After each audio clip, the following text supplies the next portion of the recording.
दोस्तों, आज हम एक ऐसी खबर पर चर्चा करने वाले हैं जिसकी चर्चा दिल्ली से लेकर पेरिस और वॉशिंगटन तक हो रही है। यह है भारत का अब तक का सबसे बड़ा रक्षा सौदा, करीब 2 लाख करोड़ रुपए का, जिसमें शामिल है 114 राफेल फाइटर जेट्स। लेकिन इस बार कहानी थोड़ी अलग है। ये जेट सीधे फ्रांस से उड़कर भारत नहीं आएंगे, बल्कि भारत की धरती पर बनाए जाएंगे। अब जरा सोचिए, क्या आपने कभी सोचा था कि वो भारत, जो कभी हथियारों के लिए पूरी तरह विदेशों पर निर्भर था, अब खुद अपने आकाश के रखवाले बनाएगा? यही है इस सौदे का असली महत्व। राफेल से जुड़ी कहानी भारत के लिए नई नहीं है।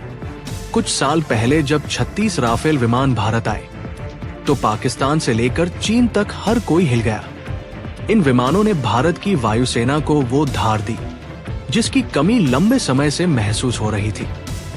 लेकिन 36 जेट्स पर्याप्त नहीं है। भारत की जरूरत कहीं ज्यादा है, और यही वजह है कि अब 114 राफेल खरीदने की योजना बनाई गई है। दोस्तों, सवाल उठता है, राफेल क्यों? दरअसल राफेल सिर्फ एक विमान नहीं है, ये एक मल्टीरोल फाइटर जेट है। इसका मतलब है कि ये एक ही समय में कई भूमिकाएं निभा सकता है।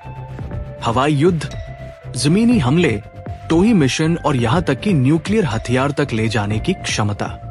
इसकी स्पीड, इसकी रेंज और सबसे जरूरी इसकी एवियोनिक सिस्टम इसे बाकी लड़ाकू विमानों से अलग बनाते हैं। लेकिन इस डील का सबसे बड़ा पहलू सिर्फ विमान नहीं है। असली खेल है टेक्नोलॉजी ट्रांसफर। अगर यह डील होती है तो फ्रांस को भारत में राफेल बनाने की फैक्ट्री लगानी होगी। इसका मतलब होगा कि भारतीय इंजीनियर, भारतीय तकनीशियन और हमारी कंपनियां इस तकनीक को सीखेंगी। सोचिए, कल को भारत खुद अपने लड़ाकू विमान डिजाइन और तैयार करने में सक्षम हो सकता है।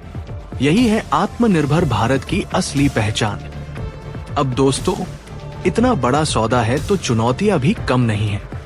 पहली चुनौती है खर्च। 2 लाख करोड़ रुपए कोई छोटा आंकड़ा नहीं है। यह भारत के रक्षा बजट का बड़ा हिस्सा है। दूसरी चुनौती है समय पर डिलीवरी। अक्सर ऐसे प्रोजेक्ट्स में देरी होती है और खर्च बढ़ जाता है। तीसरी चुनौती है गुणवत्ता।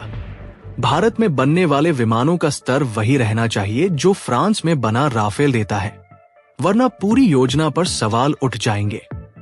लेकिन अगर ये चुनौतियां पार कर ली तो सोचिए क्या होगा। भारत के पास न सिर्फ दुनिया के सबसे बेहतरीन फाइटर जेट्स होंगे, बल्कि हमारी फैक्ट्रियां, हमारा उद्योग और हमारे लोग इस टेक्नोलॉजी में माहिर हो जाएंगे। इससे हजारों नई नौकरियां पैदा होंगी और भारत रक्षा उत्पादन का केंद्र बन सकता है। दोस्तों, इस सौदे पर पूरी दुनिया की नजर है। अमेरिका देख रहा है, रूस देख रहा है, यूरोप देख रहा है। सबको समझ में आ रहा है कि भारत अब सिर्फ हथियार खरीदने वाला देश नहीं है, बल्कि वो हथियार बनाने वाला देश बनने की तरफ बढ़ रहा है। और यही भारत की असली ताकत होगी आने वाले समय में। तो सवाल ये है, क्या भारत इस मौके को सही तरह से भुना पाएगा? क्या हम सिर्फ जेट खरीदकर संतुष्ट रहेंगे, या इस मौके का इस्तेमाल कर अपनी तकनीकी क्षमता को अगले स्तर पर ले जाएंगे? इतिहास हमें यही बताता है कि जो देश आसमान पर राज करते हैं, वही दुनिया की राजनीति और अर्थव्यवस्था पर भी असर डालते हैं। और यही वजह है कि ये सौदा भारत के लिए सिर्फ डिफेंस डील नहीं है, बल्कि ये हमारी रणनीति, हमारी आत्मनिर्भरता और हमारे भविष्य की दिशा तय करेगा। तो दोस्तों, जब अगली बार आप आसमान में कोई जेट उड़ते देखें, तो याद रखिएगा कि ये सिर्फ धातु का एक टुकड़ा नहीं है। ये उस सपने की उड़ान है जिसमें भारत खुद को दुनिया की सबसे बड़ी ताकतों की कतार में खड़ा करने की तैयारी कर रहा है।